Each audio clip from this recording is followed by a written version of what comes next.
Welcome to Subhadra explore. एही भिडियोटी रे आमे तृतीय श्रेणी आम भाषा आम साहित्य बहिर तुलसी दुई पत्ररु बासे विषयटीर अभ्यास प्रश्न उत्तर आलोचना करिबा। ताहले देख प्रथम प्रश्न कौन देइछि, आस आमे कथाबार्ता हेबा।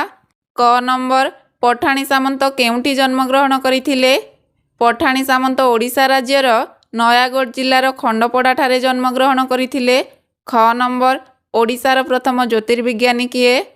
सामंत चंद्रशेखर सिंह महापात्र ओडिशार प्रथम ज्योतिर्विज्ञानी। ग नंबर, पठाणी सामंतंकु केउ उपाधि मिलिथिला? पठाणी सामंतंकु महामहोपाध्याय उपाधि मिलिथिला। घ नंबर, पठाणी सामंत की जंत्र उद्भावन करिथिले?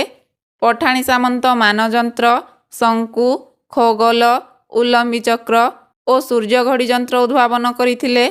उ नंबर, तालपत्र रे से कौन कौन सबु लेखुथिले? रात्रि रे ध्रुवतारा, सप्तर्षि मंडल, ग्रह और नक्षत्र मानकर गति, उदय और अस्त आदि समय हिसाब से तालपत्र रे लेखि रखुथिले। तापरे 2 नंबर देख कौन देछि, काहार काहा सह संपर्क अछि आस गार टाणी चिन्हाई देबा। जेपरी शून्य आकाश हेब, सेहीपरि खंड खंड मेघ हेब, प्राचीन ग्रंथ हेब, असाधारण बुद्धि हेब, महामहोपाध्याय उपाधि हेब, समय निरूपण हेब। 3 नंबर, जेपरी पूजा शब्दरु पूजित हुए सेहीपरि कौन हेब? कोठरी भितरे लेखिबा। सूचनारु कौन हेब? सूचित। उदयरु हेब उदित, पालनरु हेब पालित, निर्माणरु हेब निर्मित। 4 नंबर, पठित विषय उपयुक्त शब्द खोजी शून्यस्थान पूरण करिबा। ताले प्रथमे कौन देछि, पठाणी सामंत ओडिशार प्रथम डैश? पठाणी सामंत ओडिशार प्रथम ज्योतिर्विज्ञानी। ख नंबर, सूर्यंक गति अनुजाई डैश गछर उच्चता कहि देई पारुथिले? सूर्यंक गति अनुजाई खंडिए काठी द्वारा गछर उच्चता कहि देई पारुथिले। ग नंबर, ए पिला दिने ना दिने बड़ ज्योतिर्विद होई डैश शून्यस्थानटी पूरण कला परे कौन हेब? ए पिला दिने ना दिने बड़ ज्योतिर्विद होई देशर टेक रखिब हेब। घ नंबर, कोठर साधना बलरे से एक डैश तैयारी करिथिले? शून्यस्थान पूरण कला परे हेब, कोठर साधना बलरे से एक मानजंत्र तैयारी करिथिले। 5 नंबर, आस तळे दिया जाइथिबा शब्द गुडी को नेई वाक्य गठन करि लेखिबा। प्रथमे ताहले कौन देछि, स्पर्श। वाक्य गठन कले हेब, लाजकुलीलता को स्पर्श कले एहार पत्र झाउली जाए। तापरे कौन देछि, आविष्कार।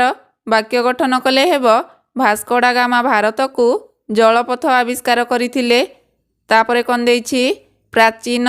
वाक्य गठन कले हेब, ओडिशार प्राचीन इतिहास गौरवमय। तापरे कौन देछि, उद्भावन। वाक्य गठन कले हेब, पठाणी सामंत उल्लंबी चक्र उद्भावन करिथिले। शेषरे कौन देछि, असाधारण। वाक्य गठन कले हेब, पठाणी सामंत असाधारण प्रतिभार अधिकारी थिले। 6 नंबर, आस जानिबा सप्तर्षि मंडलर 7 जन ऋषिंकर नाम। उपर चित्र देखि क्रम अनुसार सप्तर्षि मंडल रे थिबा तारा मानकर नाम लेख। एठारे ताहले सप्तर्षि मंडल रे थिबा 7 गोटी तारार नाम दिया जाइछि। एगुडी को क्रम अनुसार लेखिबा। ताहले प्रथमे कौन हेब, क्रतु। तापरे पुलह, पुलस्त्य, अत्रि, अंगिरा, वशिष्ठ, मरीचि हेब। तापरे देख 7 नंबर कौन देछि, आस उत्तर खोजी लेखिबा। क नंबर, पठाणी सामंतंक पूरा नाम कौन? पठाणी सामंतंक पूरा नाम सामंत चंद्रशेखर सिंह महापात्र। ख नंबर, आकाशर केउ सब दृश्य देखि पठाणी सामंत आनंदरे कुरुली उठुथिले? आकाशर खंड खंड मेघ पवन स्पर्श रे आसी बदली जिबा, दल दल होई आकाशरे उड़ुथिबा पक्षी मानंकु देखि पठाणी सामंत आनंदरे कुरुली उठुथिले। ग नंबर, तांको द्वारा निर्मित सूर्य घड़ी एबे केउठारे शोभा पाउअछि? तांको द्वारा निर्मित सूर्य घड़ी एबे रेभेन्सा कॉलेज हतारे शोभा पाउअछि। घ नंबर, पठाणी सामंत ग्रह नक्षत्र मानकर गतिविधि और दूरत्व निरूपण करिबा पई काहार साहाय्य नैथिले? पठाणी सामंत ग्रह नक्षत्र मानकर गतिविधि और दूरत्व निरूपण करिबा पई प्राचीन ग्रंथ को पढ़ी निजे प्रस्तुत करिथिबा एक बाउंश नळीर साहाय्य नैथिले। 1 नंबर, କେତେ ବର୍ଷ ବୟସରେ ସେ ଜ୍ୟୋତିଷ ବିଦ୍ୟା ଶିକ୍ଷା କରିଥିଲେ? 10 ବର୍ଷ ବୟସରେ ସେ ଜ୍ୟୋତିଷ ବିଦ୍ୟା ଶିକ୍ଷା କରିଥିଲେ। ତାପରେ ଦେଖ 8 ନମ୍ବର କ'ଣ ଦେଇଛି? ଅସଜଡ଼ା ବାକ୍ୟକୁ ସଜାଡ଼ି ଲେଖିବା। ଏଠାରେ ତାହେଲେ ବାକ୍ୟରେ ଥିବା ଶବ୍ଦ ଗୁଡ଼ିକ ଅସଜଡ଼ା ହେଇକି ଅଛି, ତାକୁ ସଜାଡ଼ି ଲେଖିବା। ପ୍ରଥମେ କ'ଣ ଦେଇଛି? ଜନ୍ମଭୂମି ଏକ ଆମ କ୍ଷେତ୍ରପୁଣ୍ୟ ଓଡ଼ିଶା।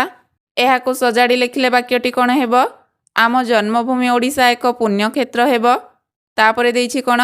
ସାମନ୍ତ ପୁରା ନାମ ଚନ୍ଦ୍ରଶେଖର ଥିଲା, ସିଂହ ତାଙ୍କ ମହାପାତ୍ର। ଏହାକୁ ସଜାଡ଼ି ଲେଖିଲେ ବାକ୍ୟଟି କ'ଣ ହେବ? ତାଙ୍କ ପୁରା ନାମ ଥିଲା ସାମନ୍ତ ଚନ୍ଦ୍ରଶେଖର ସିଂହ ମହାପାତ୍ର ହେବ। ତାପରେ ଗ ନମ୍ବର କ'ଣ ଦେଇଛି? ଦୂରତ୍ୱ କରୁଥିଲେ ଗ୍ରହ ଓ ନକ୍ଷତ୍ରମାନଙ୍କର ଗତିବିଧି ଓ ନିରୂପଣ। ଏହାକୁ ସଜାଡ଼ି ଲେଖିଲେ ବାକ୍ୟଟି କ'ଣ ହେବ? ଗ୍ରହ ଓ ନକ୍ଷତ୍ରମାନଙ୍କର ଦୂରତ୍ୱ ଓ ଗତିବିଧି ନିରୂପଣ କରୁଥିଲେ ହେବ। ତାପରେ ଘ ନମ୍ବର କ'ଣ ଦେଇଛି? ସାଧନା ମାନଯନ୍ତ୍ର ଏକ ବଳରେ କରିଥିଲେ ନିର୍ମାଣ କୋଠର। ଏହାକୁ ସଜାଡ଼ି ଲେଖିଲେ ବାକ୍ୟଟି କ'ଣ ହେବ? କୋଠର ସାଧନା ବଳରେ ଏକ ମାନଯନ୍ତ୍ର ନିର୍ମାଣ କରିଥିଲେ ହେବ। 9 ନମ୍ବର ଯେପରି ଦଳ ଦଳ ଗୋଟିଏ ଯୋଡ଼ା ଶବ୍ଦ, ଆସ ସେହିପରି ଆଉ କେତୋଟି ଯୋଡ଼ା ଶବ୍ଦ ଲେଖିବା। ଆଉ ତାହେଲେ କ'ଣ ସବୁ ଯୋଡ଼ା ଶବ୍ଦ ହେଇପାରିବ? ପଲ ପଲ ହେଇପାରିବ, ସେହିପରି ଗୋଟି ଗୋଟି ହେଇପାରିବ, ଗୋଠ ଗୋଠ ହେଇପାରିବ, ଏକା ଏକା ହୋଇପାରିବ, ଜଣ ଜଣ, ପଣ ପଣ, ଗଡ଼ ଗଡ଼, ଖଣ୍ଡ ଖଣ୍ଡ ହେଇପାରିବ। ଏଥର ଦେଖ ଶେଷ ପ୍ରଶ୍ନ କ'ଣ ଦେଇଛି? 10 ନମ୍ବର ଆସ ଦୁଇଟି ପକ୍ଷୀ ଚିତ୍ରରେ ଥିବା ଶବ୍ଦ ଗୁଡ଼ିକୁ ଯୋଡ଼ିବା ଓ ତଳ କୋଠରୀରେ ଲେଖିବା। ଯେପରି ସତ ମିଛ ହୋଇଛି, ସେହିପରି ପ୍ରାଚୀନ କ'ଣ ହେବ? ନବୀନ ହେବ, ଜନ୍ମ ମୃତ୍ୟୁ ହେବ, ଉଦୟ ଅସ୍ତ ହେବ, ଦୂର ନିକଟ ହେବ, ସାଧାରଣ ଅସାଧାରଣ ହେବ।